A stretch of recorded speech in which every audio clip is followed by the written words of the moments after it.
Hi guys! Welcome to new day, new vlog, a day in my life. So ayun na nga, nandito ako sa school, kasama ko yung mga buddy ko. Sabi niya pa dyan, magmo-model daw siya. At sabi pa ng isa dyan, ay magba-vlog na rin daw ba siya? Tapos na kami mag-practice niyan, so lunch time na. Pinutol-putol ko lang yung video dahil nagpa-practice kami for fancy drill. Di ko nga lang alam kung matutuloy. Di pa na-finalize pero nagpa-practice pa rin kami.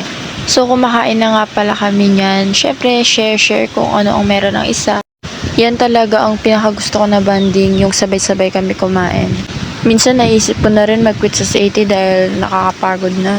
Kaso naisip ko ang dami ko ng pinagdaanan tapos sayang pa yung mga memories namin. Kaya madalas iniiyak ko na lang yung pagod. At meron naman talagang mahilig mangialang ng cellphone. At nabatukan ka patuloy na pakalamera ka ha? Napakabagal kumain, mas marami pa yung kwento kaysa sa pagkain. O sige, ngayon i-flex yung mukha mo. By the way, di pala ako nakapost kahapon dahil nilagnat ako, tsaka busy talaga sa school dahil malapit na yung exam.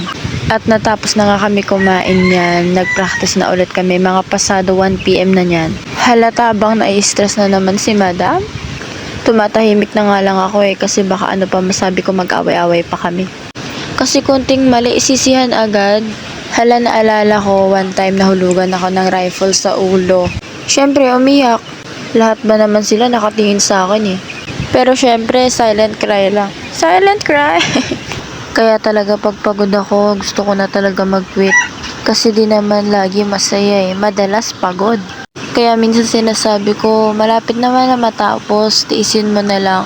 Tsaka minsan, yung mga kasama ko sila yung nagpapasaya sa akin.